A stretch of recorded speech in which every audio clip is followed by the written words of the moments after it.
Claudio, que nos acompaña desde París, lo voy a mencionar porque está más lejos y está haciendo un esfuerzo más notable de estar tan tarde presente.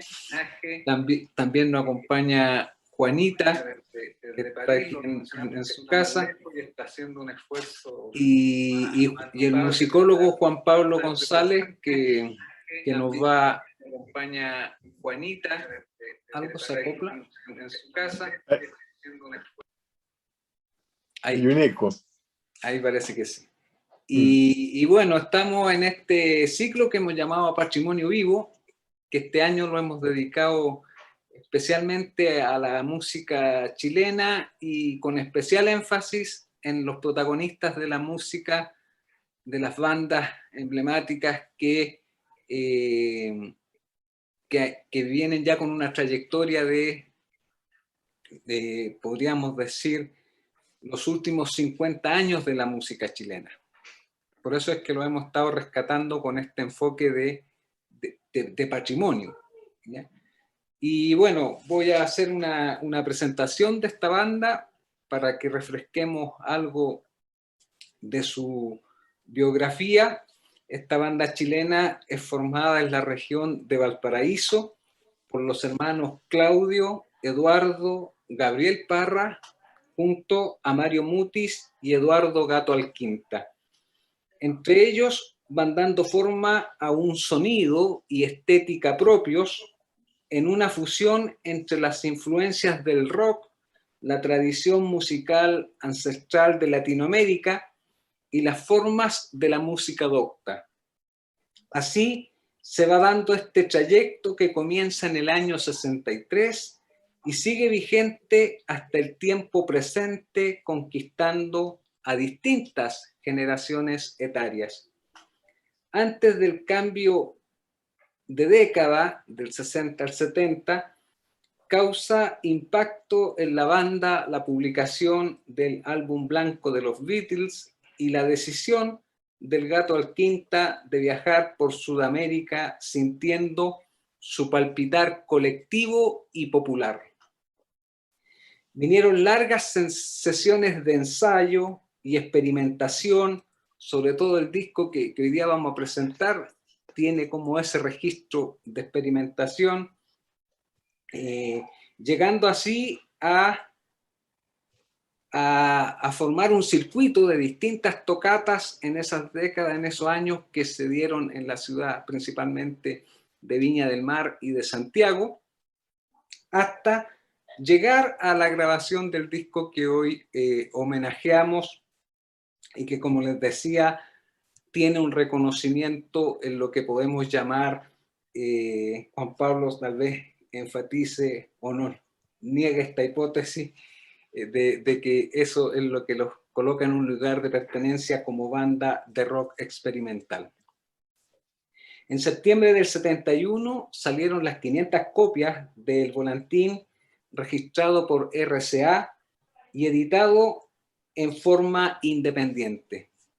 Después de este trabajo vendrá lo que algunos señalan como la nueva mutación de la banda, que incorpora una modernización musical de las formas folclóricas con reconocida impronta de Violeta Parra y la instrumentación también rockera y influenciada por el legendario Jimi Hendrix. En el año 72 van a ser invitados nuevamente por el sello IRT a la producción de una nueva grabación en la que se incluyen obras como Ayer Caché y Todos Juntos. Desde el año 73 va a seguir una serie de grabaciones que muchos de ustedes conocen, ¿no? Y ahí vienen discos como La Ventana, Los Jaivas, Canción del Sur, Alturas de Machu Picchu, obras de Violeta Parra, Aconcagua, la banda sonora de Palomita Blanca, Hijos de la Tierra, Mamayuca, etc. trabajos con los que han llegado a presentarse en distintos escenarios del mundo y lo que lo constituyen en esta gran banda que todos nosotros conocemos. La banda actual está conformada por los ya mencionados Claudio y Eduardo Parra, Mario Mutis, Juanita Parra, Francisco Bosco, Carlos Cabeza y Alan Reale. Bueno, hoy, junto a nuestro invitado también Juan Pablo González, daremos una conversación homenajeando a este disco, pero también permitiéndonos conocer un poco más de Claudio y de Juanita Parra. Así que muy bienvenidos a este homenaje, y Patricio nos va a colocar un video ya recordando este disco, el Volantín, una de sus canciones. Patricio.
Será de los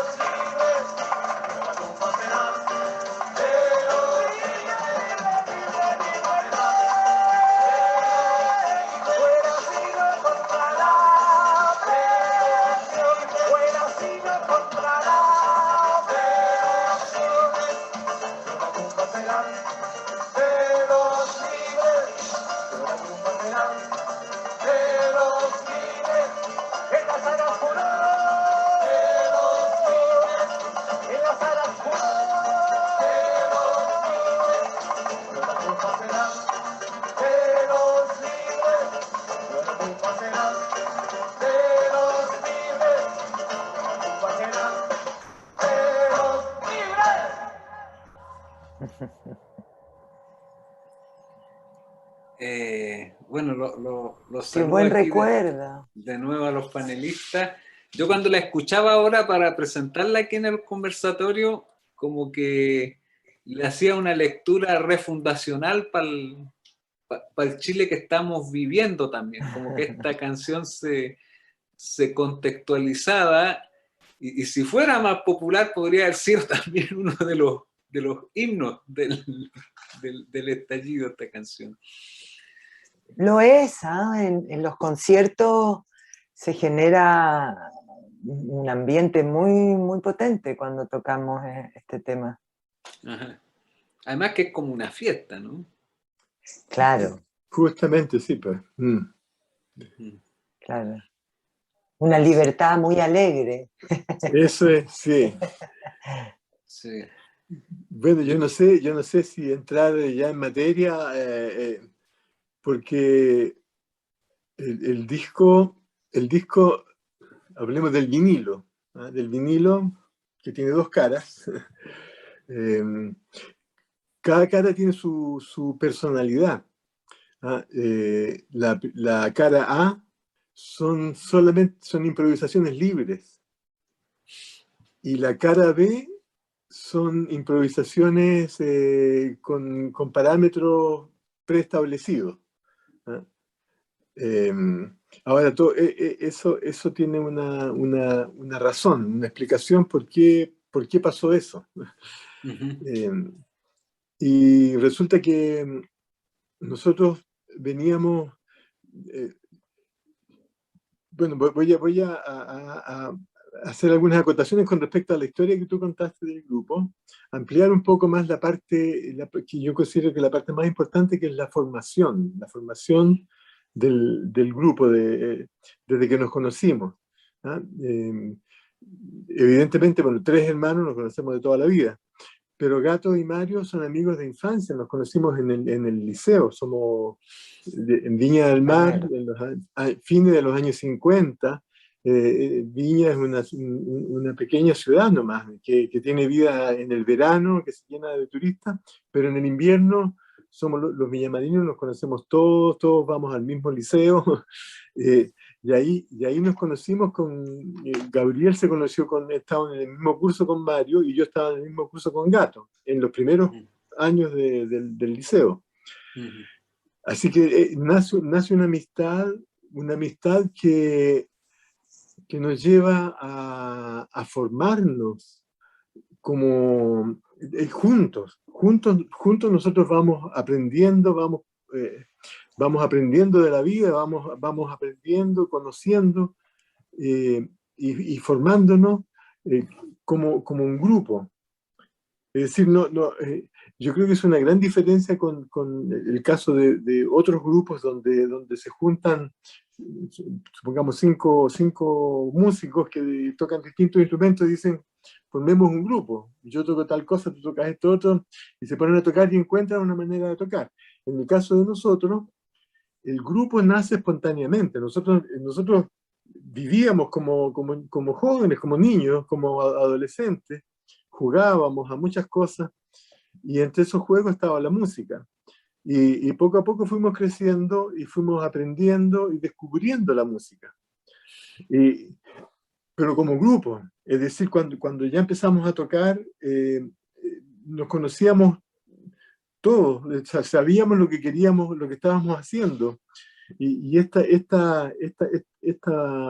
conocimiento tan así cercano, tan íntimo, tan ancestral que teníamos, fue lo que nos permitió poder crear y una comunicación donde no necesitábamos las palabras.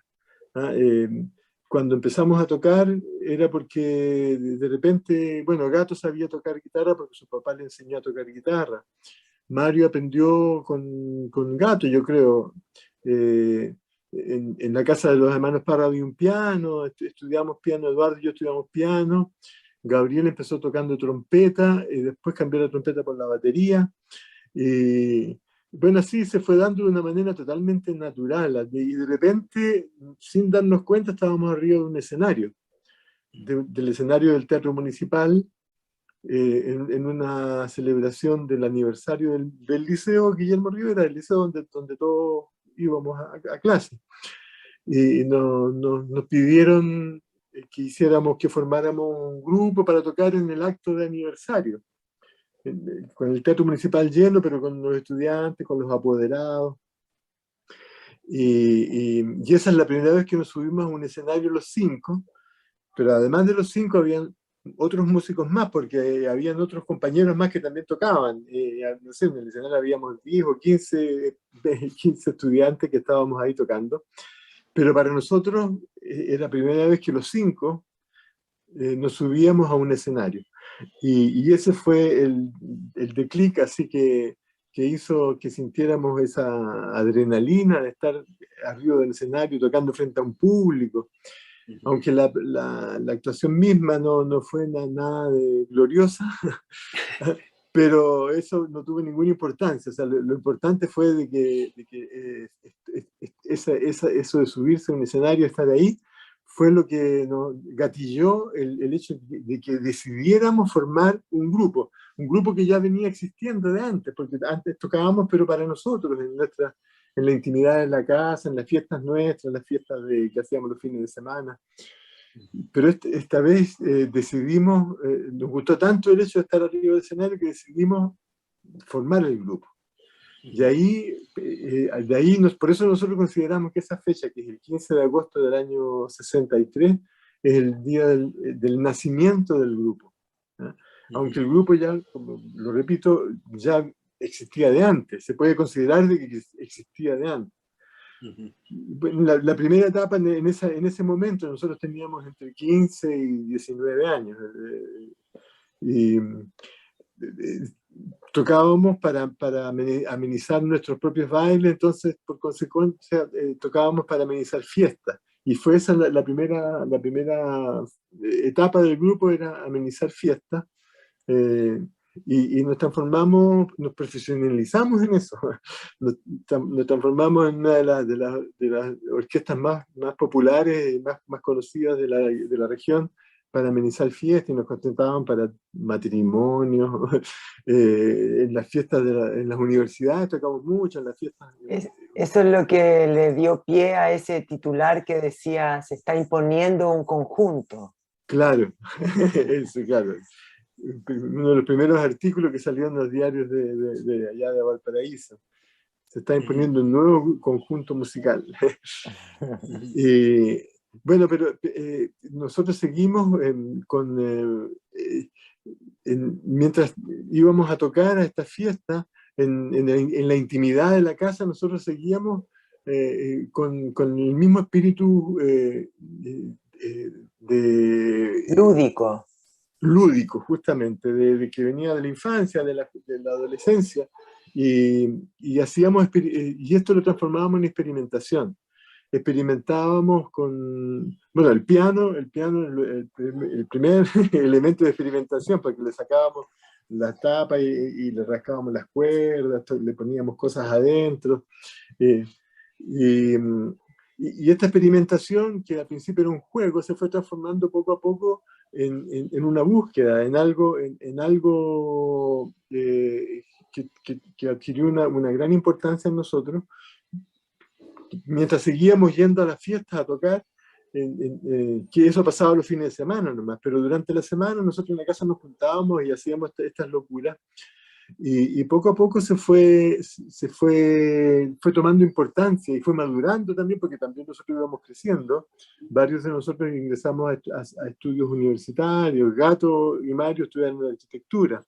Yo incursioné en ingeniería un tiempo. Eduardo, por otro lado, se desarrolló como poeta, junto con Juan Luis Martínez, allá en Valparaíso. Él desarrollaba la parte literaria. Entonces, íbamos creciendo, íbamos madurando, y se iba...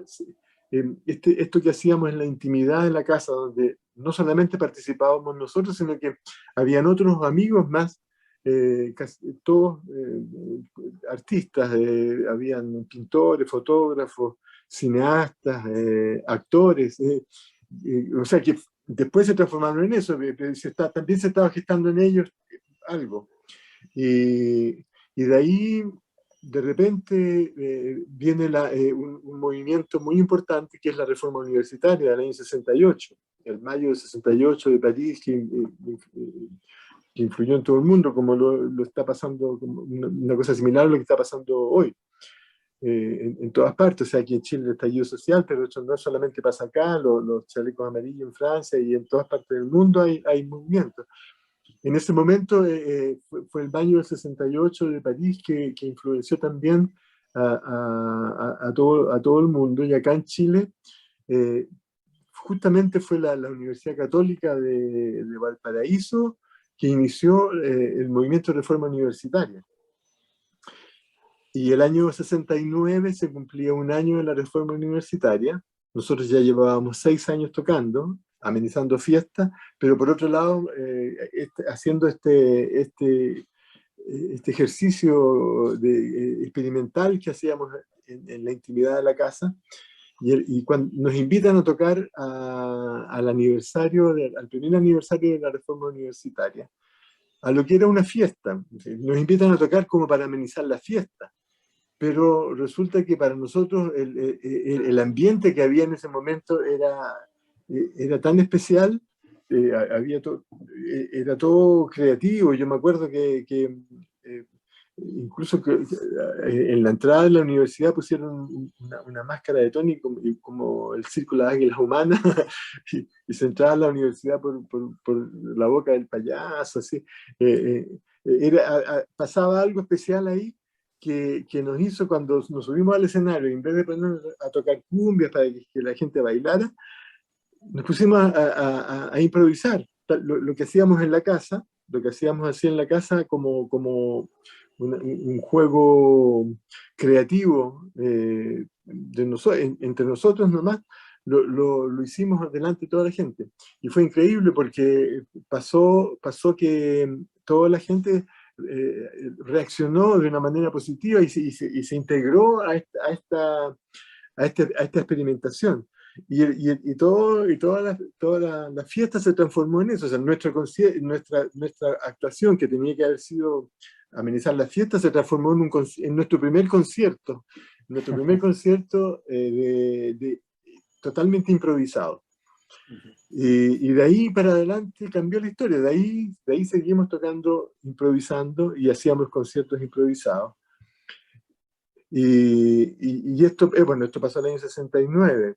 El año 70 fue el año donde más hicimos conciertos así de este estilo, y ya se fue creando un público y se sabía que los conciertos de los Jaivas eran de esa manera. Entonces la gente venía a los conciertos y venía a participar. Muchos traían instrumentos y al final terminábamos con, no sé, 20, 30 personas arriba del escenario tocando cada uno con sus instrumentos. Y bueno, esto sigue evolucionando, la experimentación, la improvisación sigue evolucionando, y a través de la improvisación se va gestando un lenguaje. Ahí va apareciendo el lenguaje, porque las primeras improvisaciones eran totalmente libres y demasiado experimentales de repente, o sea, porque recuerdo en algunos escenarios haber estado haciendo sonidos, arrastrando cosas por el suelo, un pedazo de plumaví que suena corriendo los instrumentos, no sé. Usábamos un tocadisco que lo hacíamos girar al revés, con la mano.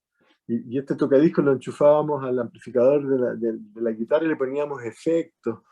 Y lográbamos los sonidos, porque en ese tiempo no habían sintetizadores, entonces tratábamos de buscar sonidos diferentes, sonidos nuevos, sonidos que no existían, con este tipo de cosas. Bueno, el piano, ¿para qué decir? El piano lo tocábamos más en las cuerdas que en las teclas.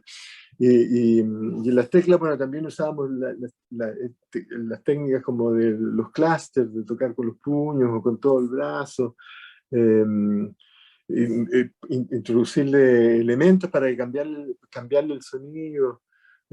usábamos cintas pregrabadas y grabábamos efectos sonoros y que los echábamos a correr en el escenario. A veces instalábamos una radio y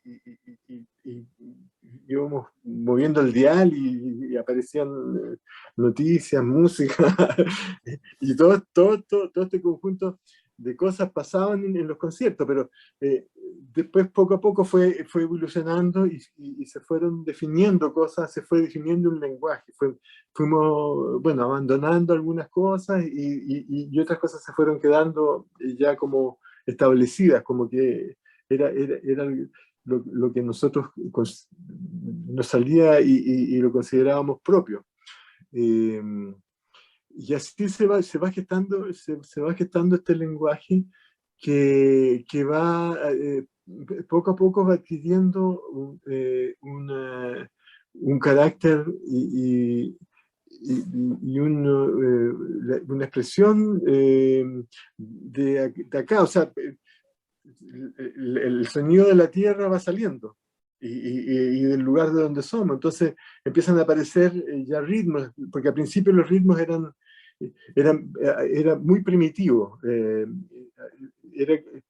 Era un primitivismo, así era como volver a descubrir la música desde sus comienzos. Después ya cuando ya empiezan a aparecer ritmos más propios nuestros, ritmos así como de las diferentes etnias de acá del continente, no solamente de Chile. Nosotros se nos amplió la visión y nosotros siempre nos considerábamos como americanos, más que chilenos. Sentíamos que el continente era nuestra casa, teníamos una historia y un pasado común, y por esa razón utilizábamos todos los ritmos,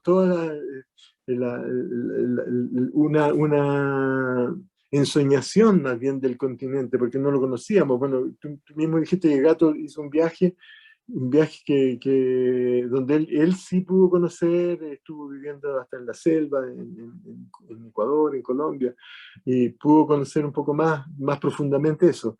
Pero en general era como una ensoñación de lo que puede ser una música de este continente. Empezamos a utilizar los ritmos, aparece el ritmo del malambo, el ritmo del cueca, el ritmo de los ritmos nortinos, el ritmo de los purrún, de los purrún mapuche. Claro, y ahí se va gestando el lenguaje y las improvisaciones se van enriqueciendo de esta manera. Y así llegamos al año 71. Bueno, nosotros en esta época, hasta justamente el año 71, nosotros considerábamos que la música que hacíamos era una música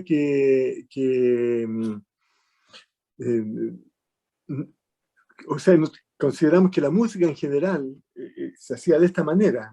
Era la creación, algo que el músico era como una antena que captaba algo que pasaba y que a través de él se lograba entregar, se transmitía. Y entonces eso era único, irrepetible. No se podía repetir. O sea, lo que salía quedaba flotando en el éter y tenía que ser de esa manera. Y nosotros nos negábamos a grabar. Éramos así puristas, o sea, no queríamos grabar porque ya grabar era como tratar de rescatar esto que no había que hacerlo, o sea, había que dejarlo fluir.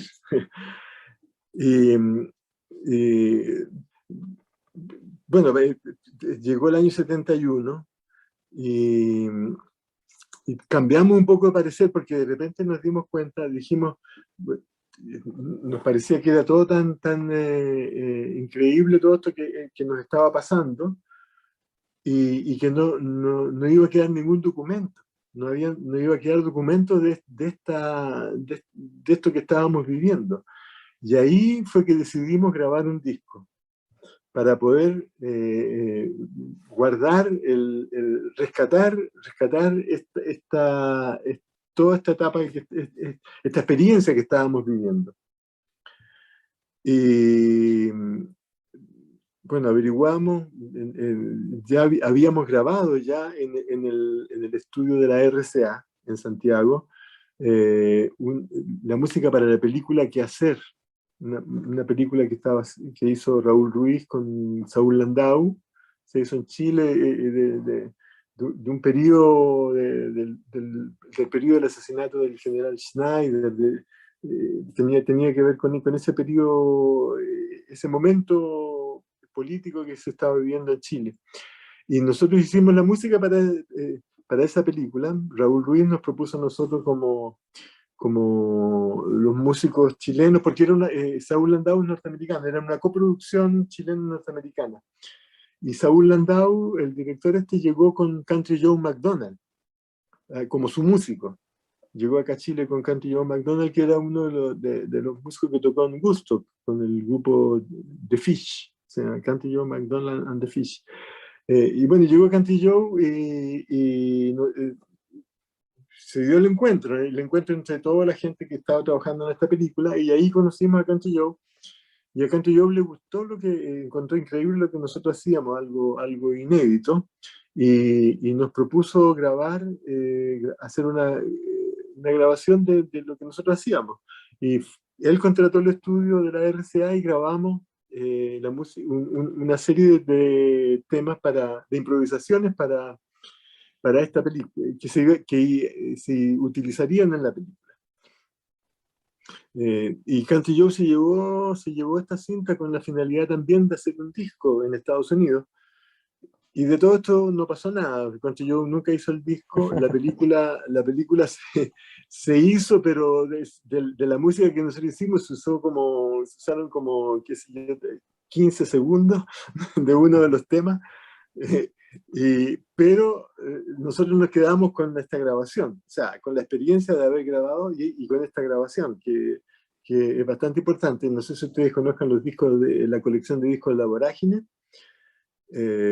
El número 5, el quinto disco de La Vorágine, se llama ¿Qué hacer? Justamente, que era el nombre de la película. La película se llamaba ¿Qué hacer? Y ahí está toda la música que nosotros grabamos en esa ocasión. Entonces nosotros ya teníamos la experiencia, pero para nosotros esa música se había ido, porque se la llevó Country Joe, entonces no la teníamos, aunque sí la teníamos una copia. Pero cuando quisimos hacer nuestro propio disco, fue al año siguiente, el año 71, y ya conocíamos el estudio de la RCA, pero en ese tiempo los estudios de grabación eran carísimos, porque era la única forma de poder grabar algo, era ir a un estudio. No era como hoy día, que se graba hasta con un teléfono en la casa. Eso no pasaba, y los estudios eran carísimos. Y nosotros no teníamos el dinero como para pagar un disco, así que tuvimos que vender un instrumento. Vendimos el órgano de Eduardo, se quedó sin órgano en ese momento, y con esa plata pudimos pagar la grabación. Y así nace el proyecto de este disco, que finalmente, o sea, el disco se llama Los Jaivas y se conoce con el nombre de Volantín por la carátula. Ahí hay un enlace bonito con los blobs, ¿no es cierto? Ah, claro, pues, claro. Bueno, sí, bueno, no conté toda la historia. No, pero sí, es interesante lo que tú estás diciendo, porque el primero que se fue a vivir a Santiago fue Gabriel. Gabriel, porque se emparejó con Kenita, la mamá de Juanita, y como pareja se fueron a vivir a Santiago. Y Gabriel, viviendo en Santiago, y con la inquietud de músico, empezó a conocer, a buscar y a meterse en lo que pasaba en Santiago, y así conoció a los Blobs. y con los blobs que estaban en una onda relativamente parecida, se genera una amistad fraterna muy importante, porque después con ellos hicimos muchas cosas juntos, muchos conciertos juntos. Y de hecho, el órgano que perdimos con la venta, para los conciertos eran los blobs que nos prestaban su órgano para poder tocar y poder que Eduardo tuviera un teclado por lo menos para tocar en los conciertos. Sí, y bueno, así nace la idea de grabar un disco, y para rescatar y dejar el testimonio de lo que fue este periodo de improvisación. Entonces llegamos al estudio de la RCA, el primer día a hacer improvisaciones. El estudio no lo teníamos mucho tiempo, no nos alcanzó la plata para así una larga sesión, largas sesiones de grabación. Yo no recuerdo cuántos días fueron, pero no fueron muchos. Entonces el primer día grabamos improvisaciones, y al término del día nos sentíamos un poco defraudados por el resultado de lo que habíamos hecho.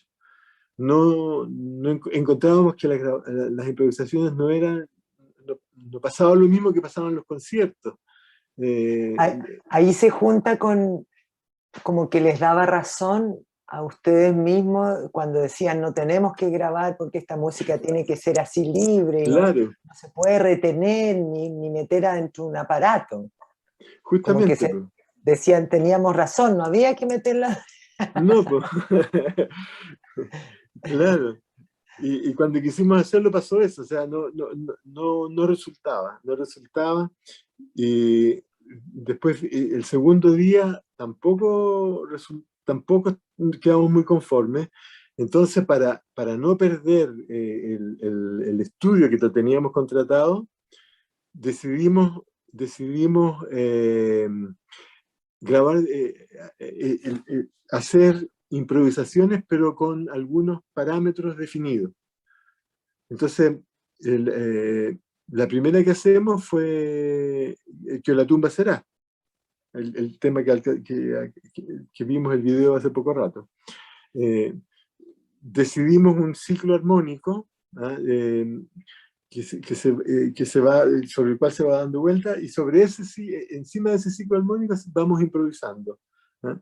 Y Gato, que en ese momento ya se había transformado en el cantante del grupo, porque al principio no teníamos cantante, en la primera etapa, cuando tocábamos en la fiesta, no había cantante, era solo instrumental, y cuando había canto eran cantos en coro, todos cantábamos.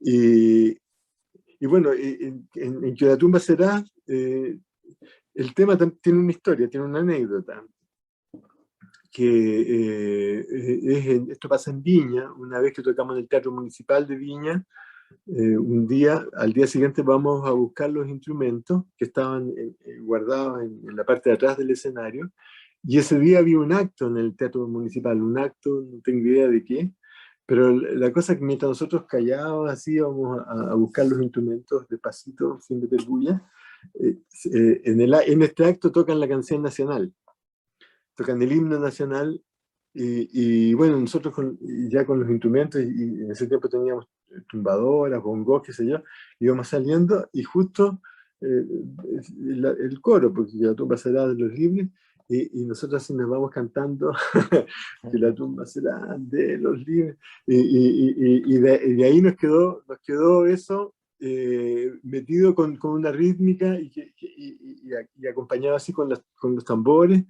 Y quedó esa idea flotando, quedó esa idea así como una anécdota. Pero cuando volvemos a la historia del estudio, nos acordamos de esa anécdota, y dijimos, hagamos esto, trabajémoslo con la idea de Que la tumba será, y tocado con esa rítmica. Y bueno, así nace este primer tema, que es semi-improvisado. ¿Ah? O sea, una improvisación con parámetros determinados. O sea, le llamábamos libertad, libertad bajo fianza. Y bueno, lo hacemos así de esa manera. Vamos dando vuelta al ciclo armónico que tiene una pequeña variante entre medio, y Gato va improvisando con esta idea y le va agregando algunas cosas, ideas que se le van ocurriendo. Eduardo aporta algunas frases y así se construye el tema. El tema que no tengo el recuerdo, pero yo creo que se grabó a la primera, es decir, porque no tenía que perder el carácter de improvisación. Entonces, así queda este primer tema. Después el segundo tema que se hace de la misma manera es Foto de Primera Comunión. Pero aquí en Foto de Primera Comunión ya hay un poco más, pasan más cosas, porque ya no hay ninguna frase, no hay ningún texto. El ciclo armónico sí hay un ciclo armónico igual con una variante,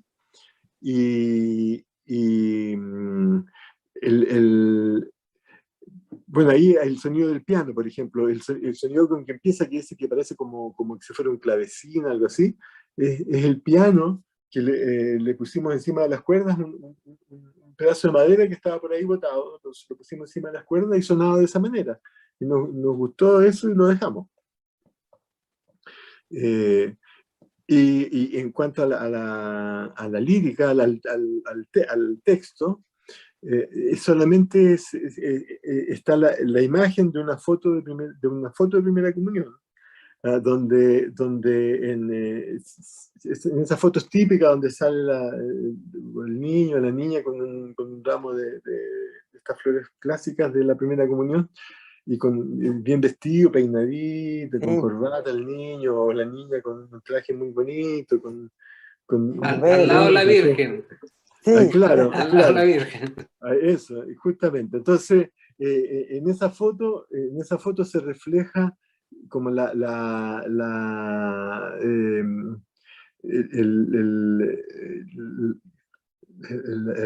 dominación, ¿cómo se dice? Toda la presión que hay, la presión social y familiar que cae sobre este niño, niño, niña. o niña, claro, y que se refleja en esa foto justamente. Y entonces el texto gira sobre esa idea, la idea de la represión, de esta represión que se ejerce sobre los niños a través de este acto y de especialmente de esta foto, ¿no? Por eso ahí va, Gato va improvisando y van saliendo estas frases que es lo que finalmente el texto de la canción. Al final el coro dice, hoy ya fue, hoy ya no, ayer fue, hoy ya no, ayer fue, hoy ya no. Es un poco, este es como el antecedente de Mira Niñita finalmente, porque Mira Niñita es como el mismo tema, es la represión que cae sobre una niña que finalmente se logra liberarse yéndose de su casa. Era un fenómeno que pasaba en la época, muchas jovencitas no sé, 15 años, se iban de sus casas y caían eran atrapadas, o sea, encontraban refugio en movimientos esotéricos muchas veces. Bueno, ese es el tema de Mira Niñita, pero ya en Foto de Primera Comunión está más o menos lo mismo, quizás en una edad menor, más claro, como más niño. Y yo creo que logramos esa cosa un sonido, se logró un sonido y un clima musical que transporta un poco a ese ambiente un poco eclesiástico, por decirlo de una manera, y que finalmente termina con este campanario, esta campana que la sacamos de un disco de canto gregoriano que tenía un tío. Tenía este disco de canto gregoriano en el tiempo que los cantos gregorianos no eran, porque hubo un momento, ahora hablar de cantos gregorianos, toda la gente sabe lo que son los cantos gregorianos y han escuchado. Hubo un momento que estuvieron de moda, pero en esa época hablar de cantos gregorianos, poca gente sabía de qué se estaba hablando. Y este tío tenía un disco de cantos gregorianos que Gabriel lo descubrió, Gabriel, y se lo pidió prestado al tío, para escuchar los cantos gregorianos. Y este disco empezaba con un campanario, porque eran unos monjes de una abadía belga, y empezaba con el campanario de la abadía. Y nosotros encontramos que ese campanario era ideal para culminar y darle el ambiente que necesitaba este tema, el tema Foto de Primera Comunión. Debe ser ¿Y perdón, cómo logran meter, sabiendo que habían como 2 pistas nomás para grabar, cómo montan el sonido del campanario, por ejemplo? Es que en ese tiempo se grababa primero la base, generalmente era la batería, el bajo y el piano, en el estéreo, en las 2 pistas.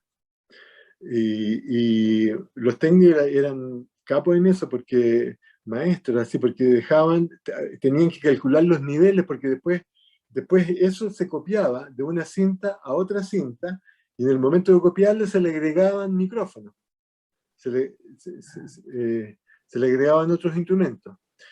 Entonces lo que se grabó primero iba bajando de niveles. Entonces ellos tenían la experiencia de que sabían que se había que hacer de nuevo otro pase más iban a bajar todavía. Entonces ellos tenían la experiencia de calcular, de hacer la primera grabación a unos niveles. Nosotros encontrábamos, por ejemplo, que el piano había quedado muy fuerte en la primera grabación. Nos decían, no, pero que después el piano va a ir bajando. Y claro, al final el piano quedaba en el nivel que uno quería que fuera. ¿Ah? Y bueno, las campanas al final fueron grabadas de esa manera, en algunos de los pases, porque el último que se hacía era el de la voz. Ya, después que estaba todo grabado, se copiaba y se ponía y se le agregaba la voz ahí. Y en una de esas pasadas se le metían las campanas en el momento que tenían que ser. Lo que trataba de decir es el primer sampling en la historia de la música popular chilena, porque la población que es del 72 tiene Ladrillo de Perro y cosas del Víctor Jara, pero al año siguiente. Pero antes del 71 no encuentro nada que tenga mira. algo así, claro. Sí. Bueno, y el tercer tema de la cara B, de los temas estos ya con algo previsto, algo determinado previo, es el más libre de todos finalmente, y que es donde yo creo que logramos, a través de este método que estuvimos haciendo, logramos recuperar el clima de las improvisaciones que no encontrábamos en los primeros momentos de la grabación.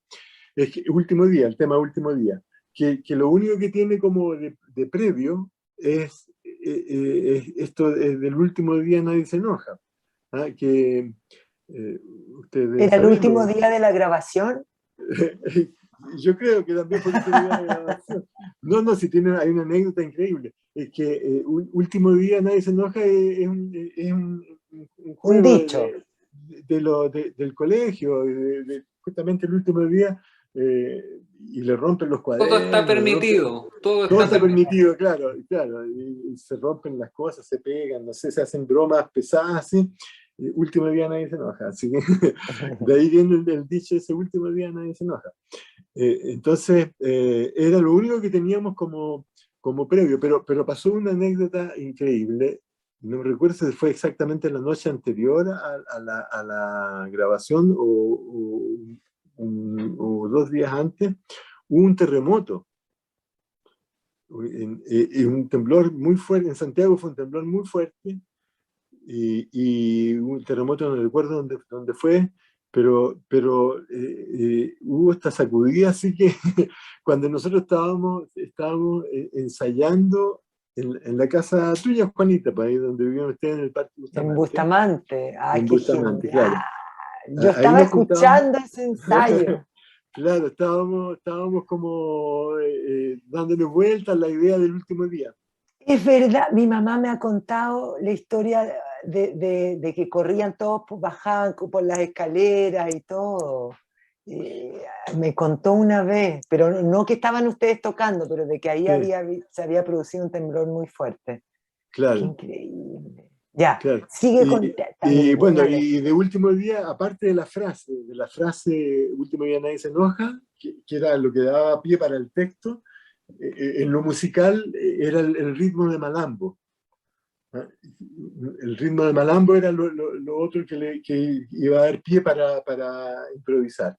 Y bueno, y así nace este tema, pues, que esa sí que es una improvisación, es la única toma, no hubo ni siquiera, bueno, sí lo que sí grabamos, porque los últimos días nadie se enoja, lo íbamos diciendo durante la grabación, durante la grabación. Pero después al escucharlo encontramos que estaban débiles y que faltaban algunos. Entonces, el único doblaje que se hizo fue agregarle más últimos días y algunas frases más relacionadas con lo del último día. Bueno, y así se completa. Qué increíble, porque después uno empieza a hablar de la música telúrica. Sí, Y aquí tenemos un tema totalmente telúrico. este tema totalmente, justamente. Después vino la edición, porque los 2 primeros días teníamos muchas grabaciones, muchas improvisaciones, de las cuales nosotros no estábamos tan contentos. Y recurrimos a la grabación del año anterior, la grabación de la película Que Hacer, y de ahí sacamos el tema Cacho. El tema Cacho, que siempre nos gustó porque era una improvisación perfecta, porque tiene toda la estructura, tiene introducción, tiene un desarrollo, tiene un epílogo, y además una temática que era lo que más nos interesaba en ese momento, relacionada con el americanismo. Y decidimos usar ese tema de la grabación anterior. Y después hicimos una selección de fragmentos, porque la vaquita es un tema completo. La vaquita es un tema completo. Nos gustó ese tema y lo dejamos, porque tenía la frescura y tenía también esa cosa de infantil, que era que en ese momento estaba muy presente porque estaban naciendo nuestros primeros hijos. O sea, había toda una relación con la nueva generación que estaba llegando, que estaban apareciendo recién. Eran guaguas nomás, pues en 61 tú tenías 1 año. Los mayores, la Blanca igual, Blanca Flor, Blanca Flor, Ancatu Ancato y y yo. tú, pues, claro. Fuimos los primeros y estábamos justo recién nacidos. ¿En qué mes fue que grabaron? ¿En qué mes? Vamos a llegar a saber hasta los meses Yo que tenían. creo que fue porque se escucha la voz del Ancatu, se escucha el El llanto, llanto, o un claro. sonido de Ancatu. O sea que tiene que haber sido julio, pues. Ancatu, julio, agosto. Ancatu nació en Claro, pero es que junio. nosotros, Blanca Flor nació en septiembre y yo nací en noviembre. Claro. No, pero no, Era, usted. era el año siguiente entonces. No, sí, era Entonces no extraño, o sea, habíamos nacido no todavía. habían nacido, no habían nacido. Estaban embarazadas las mamás. Claro, o sea, venían llegando. Entonces, esa es la música que decía mi mamá, que ella embarazada sonaba la música y no se podía sentar porque yo empezaba adentro a moverme para todos lados y a conectarme con esta música, que es genial. Fue justamente el volantín. Claro. Claro, y en el estudio estaba el Encatu y por eso se escucha de repente en alguno de los temas se escucha así un sonido emitido por una guagua. Un efecto más. Efecto más claro, claro, claro. Después, bueno, La Vaquita es un tema completo, donde decía eso que, o sea, la idea de La Vaquita que compré en la feria me salió sin cola, es algo totalmente lúdico, infantil. Que tiene que ver con ese momento que estábamos viviendo. Después viene Por 25 empanadas, que no estoy seguro si es completo o es el fragmento. Me parece que ese tema también está completo. Y el que sí es un fragmento es el último, el que se llama Tamborcito de Milagro, eh, que, que elegimos un fragmento de un tema mucho más largo, pero justo en ese fragmento Gato hace la presentación de los músicos. Va diciendo Eduardo, no me acuerdo cómo es, pero dice uno está tocando el xilófono y Gabriel, el otro está tocando el bongo. Va contando lo que está haciendo cada uno. O sea, hace como una presentación de los músicos. Y entonces elegimos justamente ese sí un fragmento, el fragmento donde pasa eso, donde pasa esa presentación. Esa es la cara A. Y la cara B son los tres temas, que la tumba será, foto de primera comunión y último día. Y después tienen dos agregados, que el primero es el pianito que empieza. Ese que lo toca Gabriel, que es una idea, y Gabriel se sentaba al piano e inventaba cosas, y esa era una de las cosas que había inventado Gabriel en el piano. Entonces nos gustaba tanto que la dejamos como la introducción de todo el álbum. Ese pianito, que tocado por Gabriel. Y el epílogo es el bolerito, cuando tú caminas por la arena entre cocos y palmeras, susurra el viento ahí en el mar. Ese que estaba en el estudio, siempre estaba un amigo brasilero nuestro que vivía acá en Chile, estaba exiliado acá en Chile, Geraldo Vandré.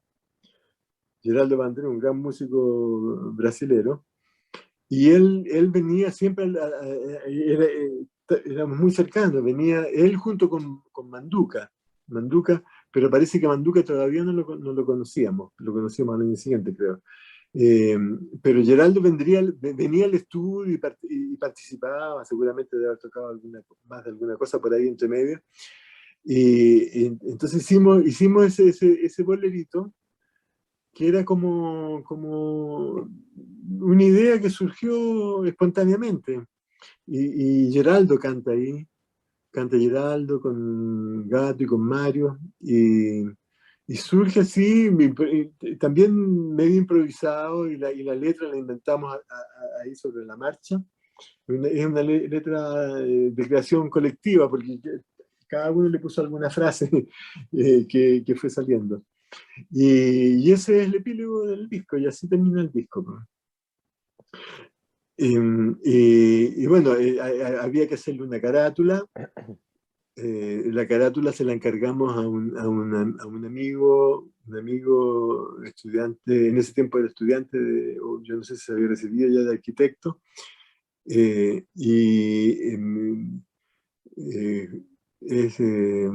¿cómo es? José Miguel, ¿no es cierto? José Miguel, Sí, José Miguel Reyes. José Miguel Reyes.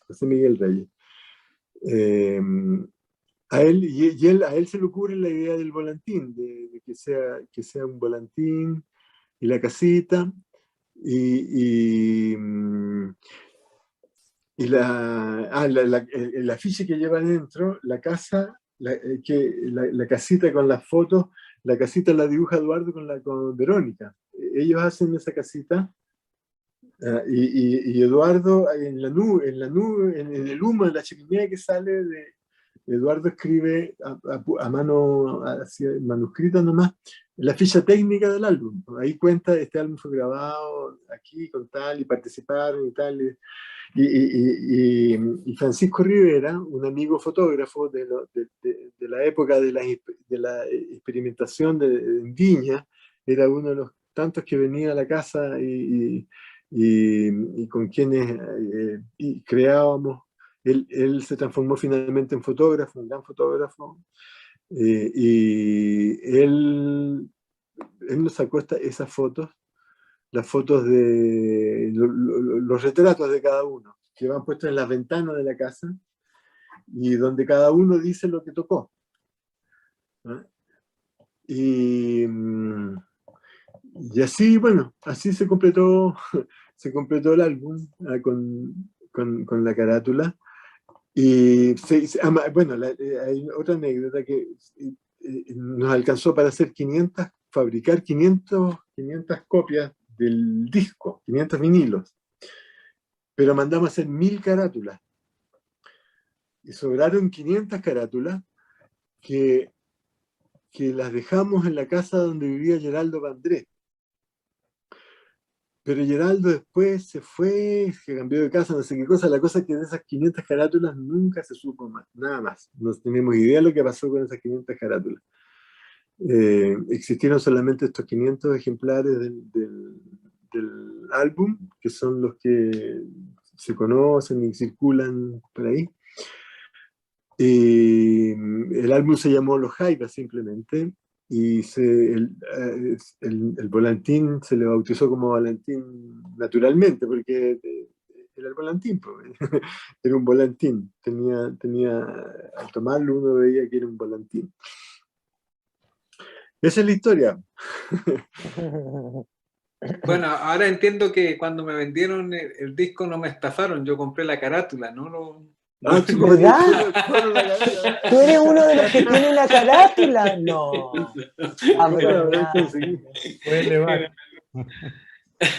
Y tenía la ficha adentro, el afiche también, ¿o no? No, si está bromeando. Estaba bromeando con lo de la carátula. Ya. Que me estafaron, no me estafaron, sino que no era una estafa. No era estafa. No, era así. Sí. Yo antes de darle la palabra a Juan Pablo y después le vamos a hacer unas preguntas más directas a Juanita, para aprovechar que está aquí en el conversatorio, quisiera destacar algunos elementos que surgieron del relato que nos hizo Claudio, que es distinto escuchar el relato contado, ¿no? Porque viene muy rico en anécdotas.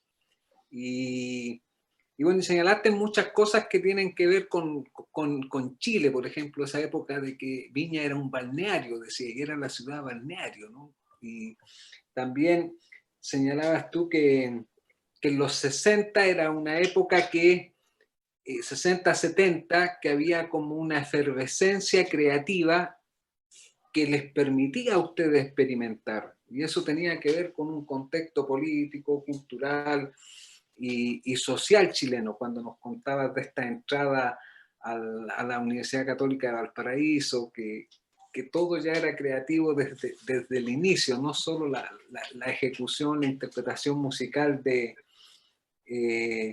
ustedes. Después también señalaste como esa pertenencia a América Latina, que se creían como con esa identidad ya más plurinacional que nacionalista. Uno a mí en el disco lo que me llamaba la atención el otro día refrescándolo era, por ejemplo, encontrar a los sicuris muy marcado en algunas de las canciones. O sea, claramente hay un paisaje que es latinoamericano que ya aparece en este disco. Claro. ¿Sí? Y lo otro también es un chiste, que eran tan experimentales que llegaron a la guagua a grabarla en el estudio, ¿no? Es que eso es bonito porque, como habla Claudio, que que todo fue tan natural porque ellos, bueno, como hermanos nacieron bajo un mismo techo, aparecen estos amigos, del juego de los amigos se transforma en que, oye, este juego parece que da unos resultados, a la gente le gusta, hay un contacto, nos subimos a un escenario a hacerlo, la gente responde. Y después la naturalidad de que ellos van creciendo y se enamoran y tienen sus parejas y nacen los niños y entonces Claudio dice que incluso ese momento llega a hacer que las canciones se transforman también en este ambiente como familiar, de niño. Entonces es súper bonito porque todo es muy natural, como ¿por qué no la guagua en el estudio? No es porque uno diga, ay, metamos la guagua al estudio, es porque la familia estaba ahí, algo que después se transforma en lo que vivimos en comunidad y los niños estamos siempre ahí, las mujeres están ahí, en la familia, o sea, es como una naturalidad tan bonita porque no es algo que se hace fuera de la familia aparte, la familia es otra cosa, sino que estamos ahí, tanto que la guagua llora debajo del piano y nadie dice, oye, está incorrecto, ¿no? Qué bueno, está bueno, qué bueno estuvo ese llanto. Me gusta darme cuenta de vivir la vida de esa forma natural y simple, pero muy conectado con lo que está pasando y todo se hace parte de, todo viene a conformar este todo, que además justamente eso es tan importante, ¿no? El que se habla de la creación colectiva, es un todo, es una familia, es un grupo de gente que llega a una idea, Exacto. junto con las guaguas en ese momento. Es muy colectivo este momento creativo, ¿no? Exacto, esa es una característica del grupo, la creación colectiva, o sea, y la improvisación, para la improvisación fue fundamental. El haber crecido, el haber aprendido la música juntos. ¿Ah? Lo que señalabas tú, que era que nos conocimos desde la intimidad del barrio y desde ahí fuimos creciendo como banda. Porque cuando hacíamos improvisación, yo recuerdo que salvo, bueno, después en el estudio ahí nos pusimos de acuerdo en algunas cosas, pero antes nunca nos poníamos de acuerdo en nada. Armábamos los instrumentos y se ponía a tocar el que primero tenía el instrumento armado y después los otros lo iban siguiendo y la música iba como saliendo así de los rincones y se iba gestando sola y yo recuerdo que teníamos conciencia de la estructura. Eso es, porque improvisar la estructura también es algo, no es común. Muchas veces en las improvisaciones, cuando se juntan a improvisar personas que no se conocen, o sea, no tocan habitualmente juntos, se produce que es como que cada uno se mete en su mundo y está tocando y falta un poco la cohesión, la interacción y al mismo tiempo el ir comprendiendo lo que se está haciendo, ir comprendiendo lo que va resultando de esto y llevarlo, saber conducirlo hacia algo y que llegue a un clímax y que después cambie y que después se vaya por otro lado. Que cambie totalmente, que cambie el ritmo, que cambie el sonido, que cambie la instrumentación. Todo eso lográbamos manejarlo justamente porque nos conocíamos tan bien. Y era sin palabras, o sea, no era que no se teorizaba al respecto. No se teorizaba, justamente, claro. Claro, es un juego que como los juegos tienen sus reglas, pero llevan como a un límite el juego. Claro. No es un juego que se repite monótonamente, sino que se permiten jugar con el juego. Claro. Profesor Juan Pablo, ¿qué nos puede contextualizar esto en la música chilena? Nada, o sea, después de escuchar a Claudio, seguirlo escuchando, ¿no? Pero sí, algunas cosas de contexto, De contexto. Y de ver el disco también, que me parece importante. Ahora, lo de la experimentación es la época, ¿ah? Es la época que tiene Sí. que ver con tener la experiencia. Es más importante la experiencia que el producto, que la obra. Y por eso son los happening, el Teatro de la Chile se llama Teatro Experimental, hay mucho trabajo colectivo, obra colectiva. Además, me imagino que ustedes, claro, no necesariamente lo teorizaban, no se ponían de acuerdo, pero eso también tiene que ver con la ritualidad del mundo indígena amerindio. O sea, yo, uno de esos conciertos era chico en el Bellas Artes, en una esquina, estaba en Nemesio Antunes, y claro, y era un ritual donde podíamos subirnos al escenario, tocar con ustedes, no había como separación entre público y oficiante, por así decirlo. Y está Jimi Hendrix con un disco que se llama Are You Experienced? Porque además se está experimentando estados alterados de conciencia de distinta manera, con meditación, con alucinógeno, con respiración oleotrópica. Entonces, es un momento en que la experiencia humana es lo que cuenta, y ahí están los jaivas. Entonces, hay varias cosas que ha dicho Claudio que yo rescato mucho. Yo he discutido mucho sobre los 50 años de los jaivas, cuando he publicado cosas, cuando se forma una banda. He alegado mucho que las bandas se forman cuando tienen un lenguaje, que lo hacen público y tienen un primer disco, o sea que puede ser el volantino, puede ser todo junto, pero escuchándolo a Claudio entiendo por qué los jaivas se forman 10 años antes, digamos, de que el sonido jaiva se instale en la industria. Se tiene que instalar en la industria, porque el volantín todavía es un disco sin industria, y eso es súper interesante también. Por eso todos juntos ya, y mira niñita, ¿no? Porque estamos hablando de música popular.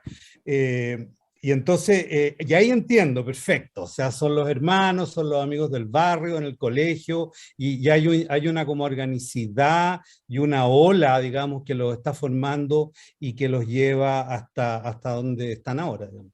Entonces, ok, concedido, no voy a seguir reclamando de que el próximo año serían los 50 años. Está bien, lo entiendo.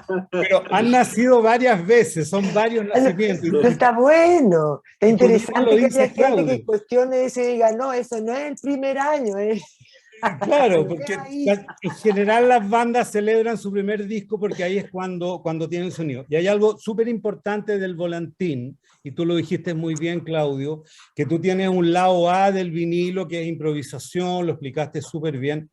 Ahora, uno da vuelta al disco, pone el primer track, que o la tumba será, y ¿qué es lo que escucha? Escucha la base jaiva, escucha el groove jaiva, escucha el bajo con la batería, y seguramente está el piano luego, digamos, y ahí uno siente, cambia todo. El primer lado, yo no sé qué hizo el Mario, tocaba puras percusiones y cuestiones así, pero el primer lado, el bajo no está, y en el segundo entra fuerte, y fíjate que en la foto de primera comunión, el bajo entra después que empieza la canción, que es lo que pasa en Todos Juntos, en Somos Hijos de la Tierra, que es que adquiere como mucha presencia, ¿no? Es como la sorpresa en que entra después el bajo, y eso como que me encanta.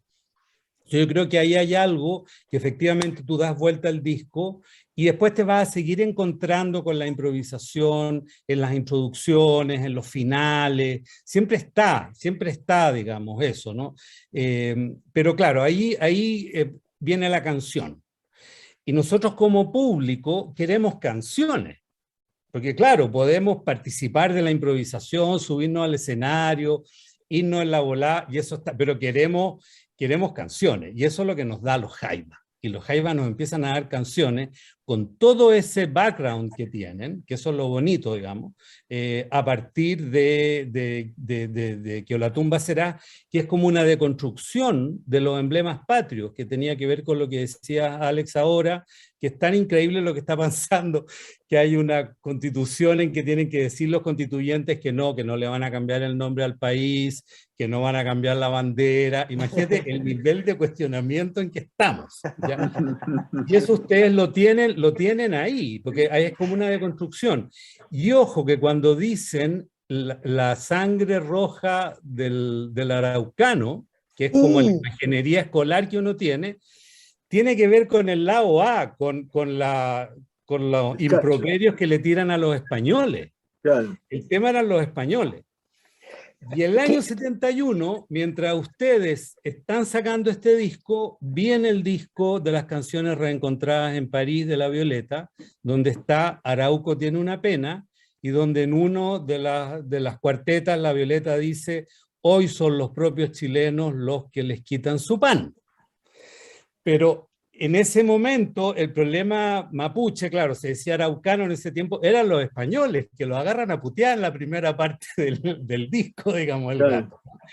No había como esa conciencia, digamos, de que es que nuestra responsabilidad, era un problema que había pasado en el tiempo, mala suerte, y La Violeta es como la conciencia. Bueno, eso quería decir, y para terminar, lo otro ¿Puedo que... decir una sola cosa justamente que tú lo mencionas ahora, que hace poco lo tocamos el tema? Y yo como que dije, ay, qué ganas de cambiarle y no decir los araucanos y cambiarle la letra. Claro, es como, como el lenguaje políticamente correcto. Lo que pasa es que... Sí, no, pero como tú lo mencionaste ahora me acordé que me vi poco menos que casi que tocando en vivo y como con ese pensamiento, así como diciendo, oh, que podríamos cambiarle ahora y no decir araucano. Pero igual en la Araucanía, y no vamos a poner, el Guayamapu tiene una además pena. que como tú dices, en esa época se usaba esa palabra. Ese concepto. Y lo otro, para terminar... Yo me había puesto como que estábamos cambiando el nombre del país, claro, estaba cambiando las letras también. Increíble. No, y lo otro que también es como muy jaiba y aparece ahí, que es como una letra, ¿no? Me carga decirle lírica, pero todo el mundo le dice lírica. Una letra que es muy, que es muy de la cotidianidad chilena. O sea, 25 empanadas, o sea, será muy de vanguardia, será muy como todo súper vanguardista, pero cuando tú la aterrizas a la letra, estamos hablando de las empanadas, estamos hablando de la primera comunión, muchos hicimos la primera comunión y tenemos esa fotito, estamos haciendo la referencia a la canción nacional, la referencia a la cordillera a cada rato. Entonces hay una cosa, digamos, como que se empapa de Chile, ¿no? Después van a irse no solo a América Latina, sino que al cosmos, ¿no? Incluso está el angelito. Todavía no aparece el ángel mestizo, pero está el ángel de la guarda en la foto. Hay una referencia también al ángel de la guarda. Después va a aparecer el mestizo tocando charán. Bueno, en fin. Entonces están esos elementos ahí. Yo veo que esos elementos, y eso se mantiene siempre. Y están todos los jaivas ahí. Lo único que no tienen es la industria, y está súper bien que no lo tengan. Yo no sé por qué de repente tengo con que Country Joe, que hacía 2 meses se había estrenado Woodstock. O sea, recién habíamos conocido a Country Joe and the Fish en la película de Woodstock, y estaba en Chile. Es increíble, y se contacta con ustedes. No sé por qué él aparece como productor del disco, cuando ustedes realmente nunca han tenido productores, siempre se han autoproducido. No sé, algo ayudaría. Y ahí sí me falta una cosa. Y hay algo súper claro que tú dijiste, Claudio. No tendrá industria el disco, como yo digo, pero tú dices, chuta, estábamos en el estudio, estábamos grabando puras improvisaciones, que no queríamos grabar improvisaciones, como también recordaba la Juanita, ¿no?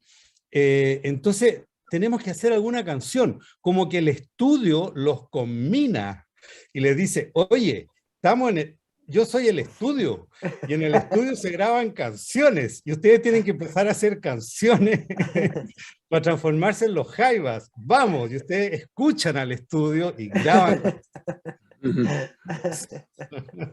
Pero algo quería aclarar, Claudio, parece de que Country Joe pudiese ser o no el productor. Sí, es que esa palabra productor nos ha jugado malas pasadas. También hay que eliminarla. Okay, con Arauco. Sí, para nosotros productor era el que paga. el que ok. paga la grabación, el que Ya. produce la grabación. Pero Ya. el término productor tiene otra acepción que es el que dirige más bien la Sí, grabación. sí, claro. Claro, el que le da el sentido. Claro, Santolaya, que es como un artista más, es como un miembro más de la banda casi, ¿no? Pero eso es Claro, para un tipo de claro, género tiene un rol creativo. creativo, eso, Claro, claro, un claro, rol creativo. claro. Pero para nosotros productor era siempre el que El que ponía pagaba. la plata. El que pagaba, ese el que era el productor. Entonces, por eso decíamos que Country Joe McDonald fue el productor, porque él contrató el estudio para que nosotros grabáramos. Ok, ok. O sea, lo único que hizo como productor, con el sentido que tiene actualmente, es que en un momento, después de que habíamos hecho algunas temas, algunas improvisaciones, se asoma a donde estamos nosotros y nos dice árboles y agua. Eso nomás. Árboles y agua. y hacemos un tema que se llama, una idea al pasar. claro, y ahí nace el tema que se llama Árboles y Agua. Ah, perfecto. Muy bien, súper bien, súper bien. Claro, y además el 71 está el volar de las palomas de los Blobs. De los dos, claro. Está el autor es chileno de Inti Illimani con arreglos de Luis Advis y el derecho a vivir en paz del Víctor. O sea, Claro. ahí está el volantín, ¿cachai?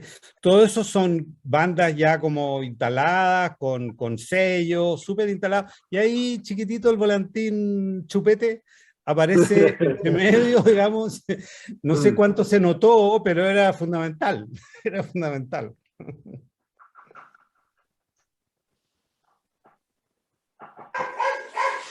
Bien. Yo quiero aprovechar la oportunidad para hacerle pregunta a los dos miembros del grupo que tenemos presente y que tienen que ver también con el testimonio patrimonial. Y bueno, Juanita ya nos contó un poco, a lo mejor podríamos partir con ella, en torno a las sonoridades o la música que tú recuerdas en la infancia, en esa infancia que tuviste, en esta gran familia que tuviste tú al final, ¿no? ¿Qué sonoridades son las que tú identificas? Ahora cuando estábamos hablando del volantín, decías tú, ya estábamos como... Claro, es que ahora entendí cuál era exactamente la música que estaba escuchando yo desde el vientre, porque no había ordenado los años así como los ordena Claudio. Entonces como que yo decía, claro, yo estaba escuchando Mira Niñita, me estaba adelantando de disco, cosa que también lo escuché, obviamente, después, pero desde el profundo del vientre de mi madre, escuché el volantín, entonces, ese ensayo, ese momento telúrico, incluso también. No, pues si tú ya habías nacido, Juanita, tú naciste el 70. ¿Estamos hablando del 71? Sí. Ah, tienes toda la razón, pues, Claudio. Sí. Entonces, ya. Desde el vientre de la madre escuché pura improvisación. Ya estando fuera. Entonces, claro, era verdad. Porque en un momento, yo también mi mamá recuerdo que me contó que estábamos los tres más chicos, los tres primeros, en el estudio cuando grababan el volantín. Entonces ahí era, po. Era en junio, pero nosotros ya teníamos un año, po. Claro. Teníamos O sea, un año de menos. vida. O bueno, no un año, pero teníamos meses, digamos, claro. Claro. No debe existir ninguna banda en que el compositor de la banda hable con el baterista y le diga, bueno, tú tenías un año cuando grabamos este disco. Y el baterista diga, sí, yo estaba dentro de la guatita. Viste en un en un momento mágico de nuestra historia, de nuestra vida mágica, porque es impresionante. Yo pienso en eso cuando de repente estamos tocando en vivo, en el escenario, con una energía increíble y todo, y miro a Claudio, y miro a Mario, y como que de repente, claro, me vienen esos pensamientos, así como, qué increíble si ellos me tuvieron en brazos, o sea, me vieron nacer, y ahora estamos de par a par sosteniendo un concierto y entregándole todo ese amor a la gente. Entonces es muy bonito porque estamos contando una historia profunda de vida, de respeto, de orígenes, con nuevas generaciones, como dijo Claudio, estaban naciendo nuestros primeros hijos. Por eso esta historia, cuando la gente de repente dice, pero ¿y por qué pasará esto con los Jaivas? Justamente, o sea, lo que comentó Claudio, ¿no? Que un grupo que se forma de un grupo de niños jugando, hijos que nacen casi en el estudio y que después entonces terminan tocando y ese es el nivel de conexión que tengo yo con esta música. También es totalmente fuera de toda teoría. No, es una cosa que de las entrañas, es inexplicable. Por eso también es irrepetible. Porque ¿cómo tú vas a decir, no, es que hay que formar un grupo desde niños, después tienen que venir los hijos? Entonces es alucinante. Yo la verdad que no...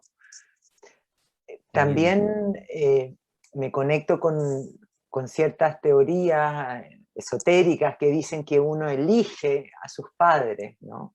Claro.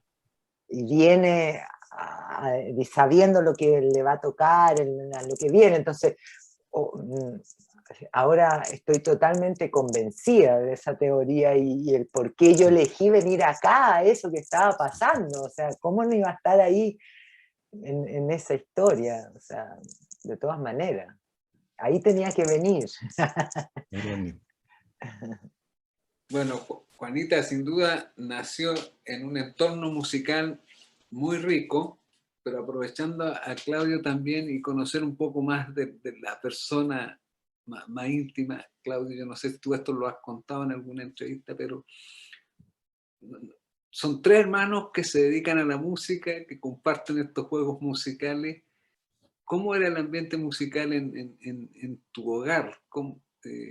¿Tus padres cómo eran con la música? ¿Qué cosas se escuchaban al interior de...? Sí, bueno, la música siempre estuvo presente en el hogar, en la familia. Nosotros teníamos un tío, primo de mi papá, que era pianista profesional, concertista de piano. Y él vivía en Los Ángeles, en Los Ángeles en el sur. Y venía a pasar las vacaciones, porque era profesor, era profesor del Liceo de Los Ángeles, profesor de música del Liceo de Los Ángeles. Y en las vacaciones se venía a Viña, a la casa de nosotros. Entonces, este es el tío, él se llamaba Ramón Parra Román. Como se llamaba Ramón, le decían Moncho, era el tío Moncho. Y el tío Moncho, bueno, la llegada del tío Moncho era esperada porque él, aparte de ser un muy buen músico, era una persona con un humor, una forma de vivir también muy especial. Y él no, nosotros éramos niños y cuando él se sentaba en el piano a hacer sus estudios, a practicar, jugaba con nosotros, nos hacía hacer cosas mientras él tocaba. Él se imaginaba cosas y por ejemplo estaba estudiando un pasaje, una sonata de Beethoven y él se imaginaba que la música correspondía a unos autómatas. Entonces nos decía a nosotros, autómata. Y nosotros nos parábamos todos al lado del piano y él se ponía a tocar y nosotros nos teníamos que mover así como autómatas, claro. o nos hacía bromas, como por ejemplo decía un vaso de agua, y uno partía corriendo a buscarlo y llegaba con el vaso de agua y decía título.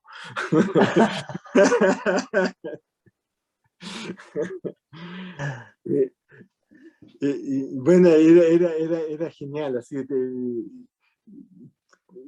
yo creo que él nos enseñó eso de jugar con la música, de que la música es algo cotidiano, de todos los días, y es de todo, ¿no? Y cualquiera lo puede hacer. De hecho, las primeras partituras, o sea, yo aprendí a leer partituras con él. Él me enseñó las primeras lecturas, así.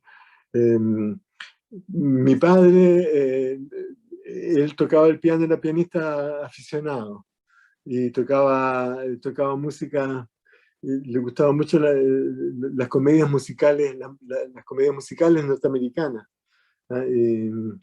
Y tocaba temas de las películas famosas, así.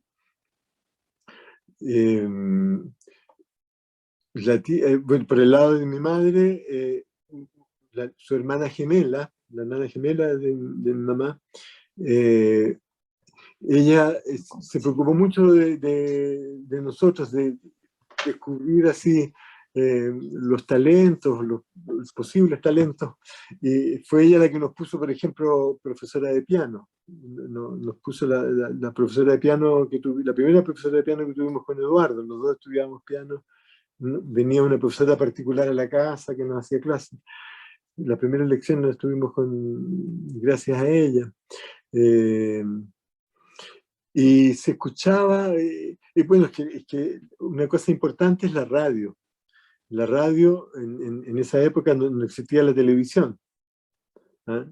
Y la radio era fundamental, en las casas era fundamental la radio, porque por ahí uno se informaba, se escuchaba las noticias, se escuchaba música, todo se sabía a través de la radio. Y en esa época, cuando nosotros éramos niños, los años 50, la radio era muy rica. Habían programas de música latinoamericana, todas las radios tenían algún programa, por ejemplo, un programa de tango, de música de vals peruano, música mexicana, de música venezolana, arpa paraguaya. Todo eso uno lo escuchaba en la radio. Y otra cosa, por ejemplo, en las radios, los radioteatros. Los radioteatros eran increíbles porque el radioteatro estimula la imaginación. Uno se tenía que imaginar lo que estaba pasando, ¿ah? Y se escuchaban en grupo, en familia. Las familias se reunían en torno a la radio para escuchar estos radioteatros. Bueno, hay famosos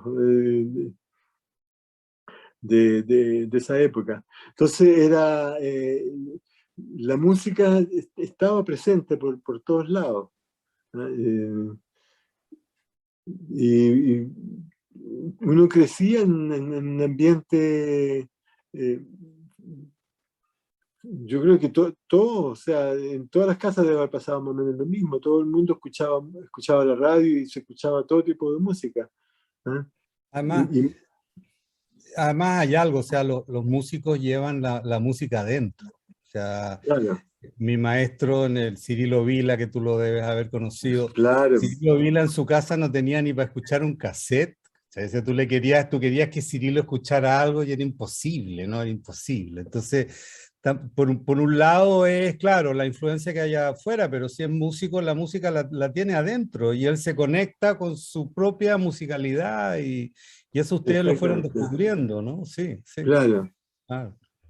Sí. Pero es bueno eso, digamos, de todas maneras enfatizar que la radio en general en Chile ha sido una muy buena, digamos, como una muy buena influencia y una muy buena presencia. Y además el que la televisión se haya retardado un poco, a mí me parece que también es bueno, digamos. Fue positivo. De todas maneras, de todas maneras, ojalá no lo hubieran inventado. Digo, para lo que era, para lo que fue después. Claro. Pero qué rico decir que como puede decir Claudio, ¿no? Que ni siquiera había televisión. Claro, claro, Qué agradable. No, Ahora y para estamos... qué decir celulares, celulares. No, por eso, no.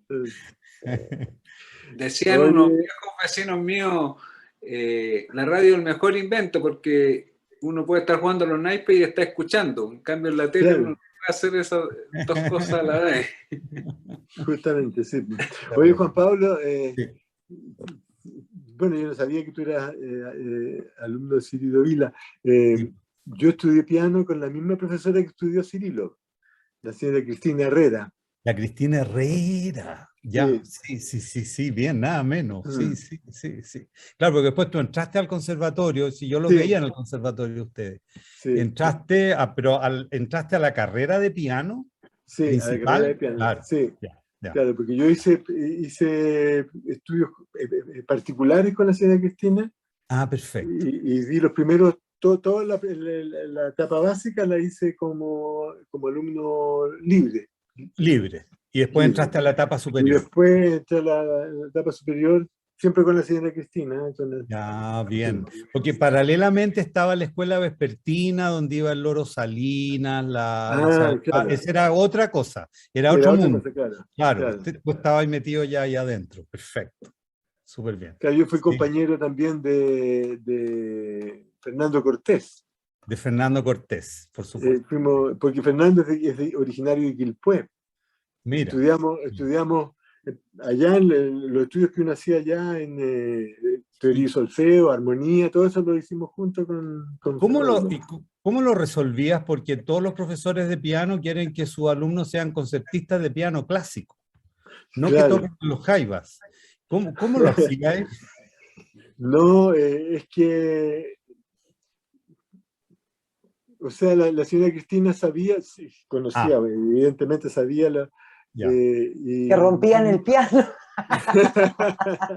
sabía lo único que pedía que hiciera lo mismo en el piano de ella. Está bien, está bien. Pero te dejaba, no te No, coartaba. no, no, no, en ningún caso, no. Ya, qué bueno eso. Gran Mm, cosa, gran cosa. sí, No, sí, no es fácil para los músicos clásicos cuando sus estudiantes están haciendo música popular o están tocando por su cuenta, sobre todo en claro. esta época. Era súper controlado. Bueno, imagínate, todo Había viene del sí, estaba muy dividido, muy y muy dividido, claro. Sí, el claro, Conservatorio de París es el modelo, ese fue el primero.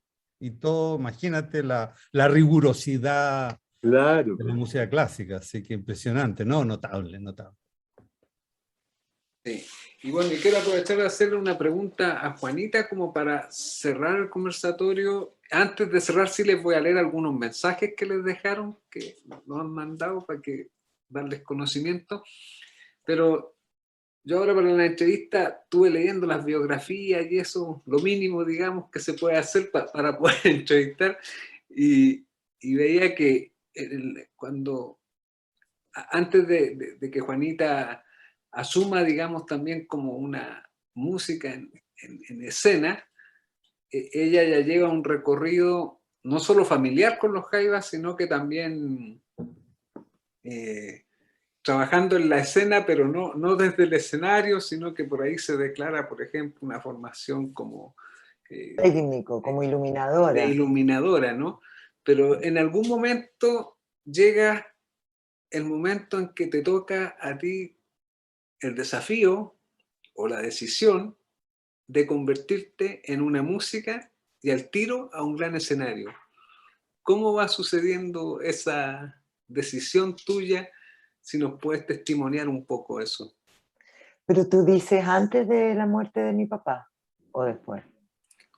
Cuando tú decides conectarte ya con el instrumento, Claro. ese es un Sí, momento, eso, y otro cuando ya te toca subirte al escenario a asumir el sí. instrumento. Lo que yo recuerdo es que tenía 15 años cuando les comenté a mis papás que quería estudiar batería, que quería entrar a estudiar batería.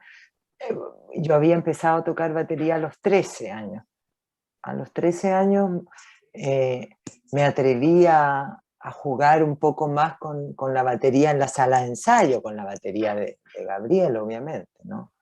Y antes de la batería me gustaba y me sentaba harto en el piano, me encantaba jugar con el piano. Pero a los 13 años me engancho con la batería por la motivación de mi mejor amiga, que decide estudiar bajo, tomar clases de bajo con otro chileno, Arturo Aldunate, que era de una tendencia más punk y más rockera, donde estaban Los Corazones Rebeldes, grupo chileno también de rock en París.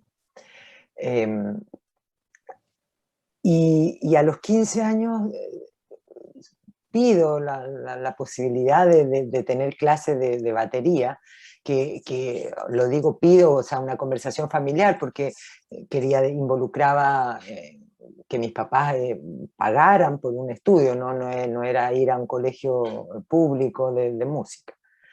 Y en ese momento es que empiezo a estudiar batería. Mi papá tuvo que ir a hablar con el director del CIM, porque ese era un centro donde estudiaban solo mayores de edad, no habían menores de edad. Entonces fuimos a hablar, me acuerdo, en una reunión con el director para explicarle un poco. Mi padre le quería hacer entender de que yo podía, que él me autorizaba, de que yo venía de una familia de músicos. Y finalmente entro a estudiar al CIM. Y llegamos al CIM porque Ángel Parra, hijo, estudió guitarra ahí. Y en una... Esto es en París. Esto es en París, sí, estamos hablando de París, obvio, claro, sí. Buena precisión. Ángel estaba viviendo en París con su padre en ese momento y se entró a estudiar guitarra al CIM, y como que buscando el lugar, la posibilidad de qué lugar podía entrar yo a estudiar, conversamos con Ángel y nos recomendó este lugar y llegamos ahí. Pero fue muy poco lo que estudié ahí. Fue muy poquito, porque estuve un año y meses, porque el segundo año fue cuando muere mi papá. Y ahí yo me retiré de esos estudios. Entonces, por eso yo digo que mis estudios realmente de música como baterista comienzan cuando el año 90 empiezo a trabajar para poder sostener la batería en el lugar que había dejado mi papá, porque había partido.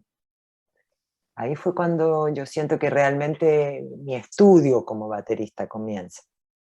Pero entrelazado desde las entrañas, como estábamos recién un poco entendiendo, ¿no? Nosotros, o sea, yo nací salí del vientre de mi madre ya escuchando a los Jaivas.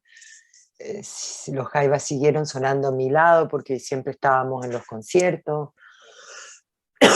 Luego nos fuimos a vivir en comunidad y la sala de ensayo era un lugar protagonista en la casa. Entonces, todo el resto de la música que el grupo comienza a crear, yo ya lo estaba escuchando antes mismo de pensar que tenía que escucharlo. Estaba ahí, ya me llegaba, era la música de mi vida, de toda la vida de todos los que estábamos ahí, ¿no? Que conformábamos esta familia.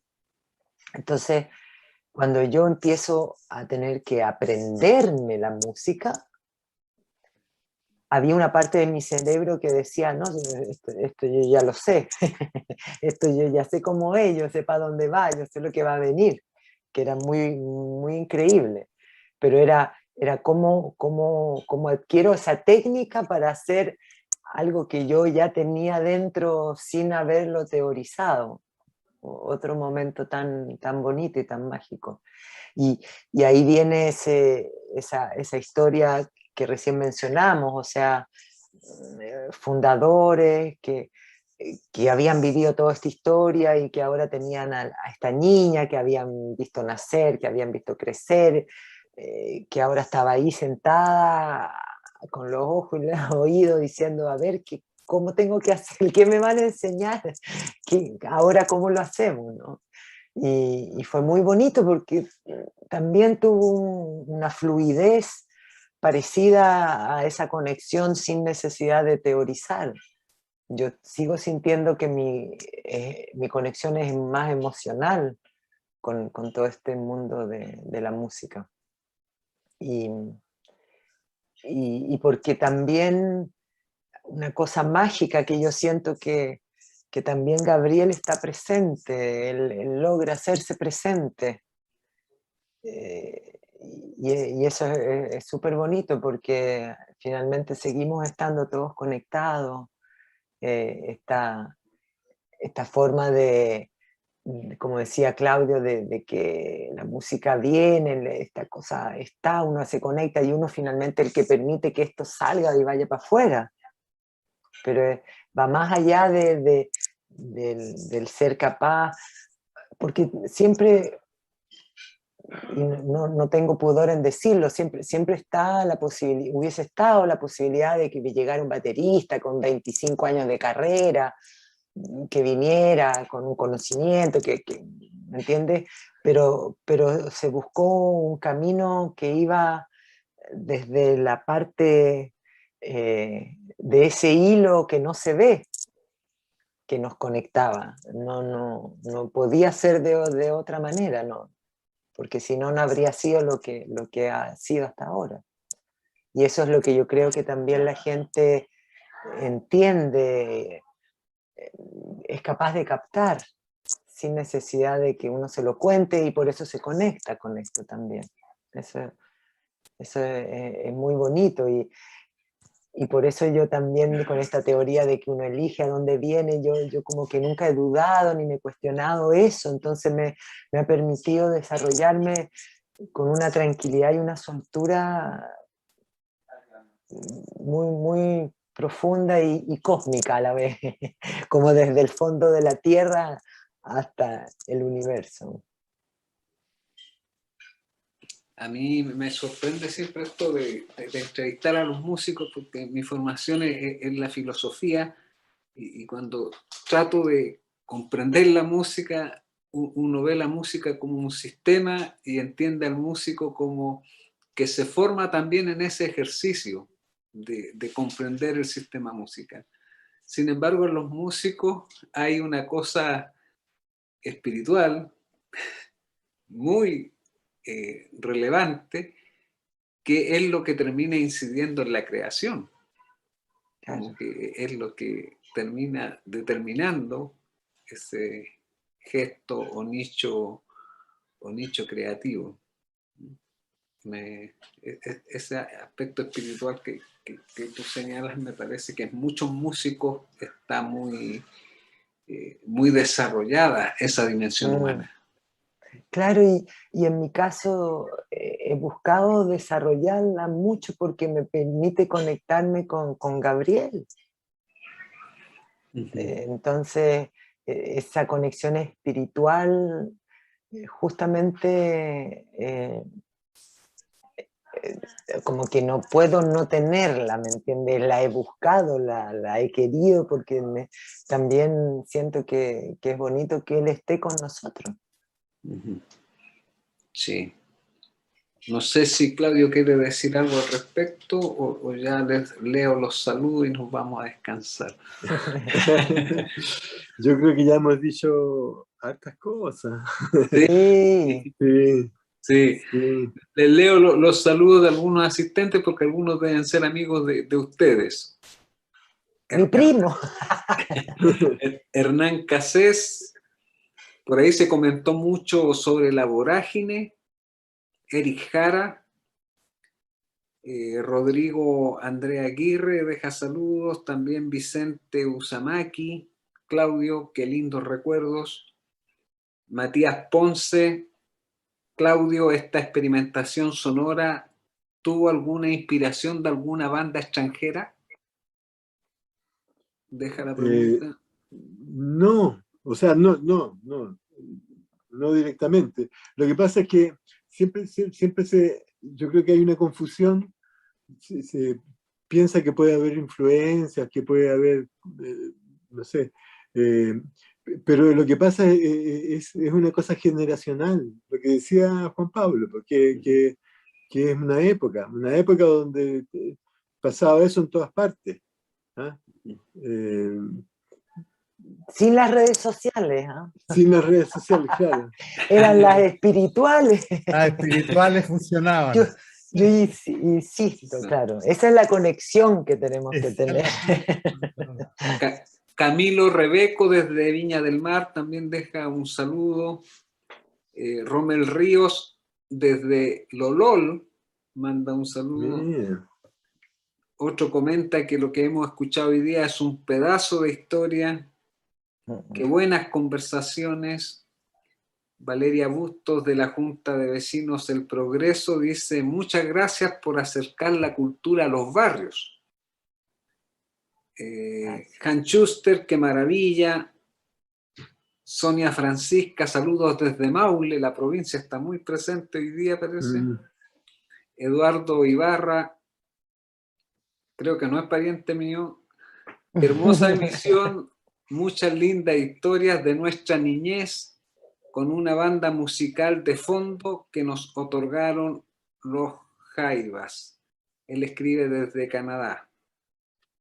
Constanza Barahona, Claudio querido, ¿dónde podría conseguir las partituras para cello de sus canciones? Un abrazo. Ya van a salir ahora. Philip Sí, Argandoña, qué recuerdo con la Juanita y el tío Claudio. Tío Claudio. Philip Argandoña. Ignacio Milesi, todo esto me hace mucho sentido.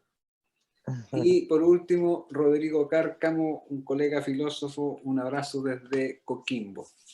Muchas gracias, pues. Muchas gracias.